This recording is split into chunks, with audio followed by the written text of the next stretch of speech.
കോഴിക്കോട് നാദാപുരം തൂണേരിയിൽ സംസ്ഥാന പാതയിലേക്ക് മതിലിടിഞ്ഞു വീണു. പ്രവർത്തനം തുടങ്ങാനിരുന്ന സൂപ്പർ മാർക്കറ്റിന്റെ മതിലാണ് ഇടിഞ്ഞു വീണത്. അശാസ്ത്രീയമായ നിർമ്മാണമാണ് അപകടത്തിന് കാരണമെന്ന് വിലയിരുത്തൽ. വിവരങ്ങളുമായി ദിസ്ന സുരേഷ് ഉണ്ട്. ദിസ്ന, എന്തൊക്കെയാണ് വിശദാംശങ്ങൾ? എപ്പോഴായിരുന്നു സംഭവം? കോഴിക്കോട് ജില്ലയുടെ എല്ലാ ഭാഗങ്ങളിലും വലിയ രീതിയിലുള്ള മഴ പെയ്തുകൊണ്ടിരിക്കുന്ന ഒരു സാഹചര്യമാണ്. വൈകുന്നേരം മുതലാണ് ഇത്തരത്തിലൊരു മഴ ശക്തമായി പെയ്യുന്ന ഒരു സാഹചര്യം ഉണ്ടായത്. ഈ സാഹചര്യത്തിലാണ് ഇത്തരത്തിൽ നാദാപുരം തൂണേരിയിലെ മതിൽ ഇടിഞ്ഞു വീണത്. സൂപ്പർ മാർക്കറ്റിന്റെ മതിലാണ് ഇടിഞ്ഞു വീണത്. ഇതിൽ സംസ്ഥാന പാതയിലേക്ക് മതിൽ ഇടിഞ്ഞു വീഴുകയായിരുന്നു. വലിയൊരു ദുരന്തമാണ് ഒഴിവായത് എന്ന് തന്നെ നമുക്ക് പറയാൻ കഴിയും.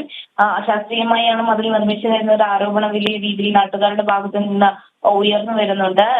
ഇതുമായി ബന്ധപ്പെട്ട് കാൽനട യാത്രക്കാർ ഇല്ലാത്തത് കൊണ്ട്, പ്രത്യേകിച്ച് മഴയായതുകൊണ്ട് തന്നെ വാഹനങ്ങൾ അധികം സഞ്ചരിച്ചിരുന്നില്ല. അതുകൊണ്ട് തന്നെ വലിയൊരു ദുരന്തമാണ് ഒഴിവായത്.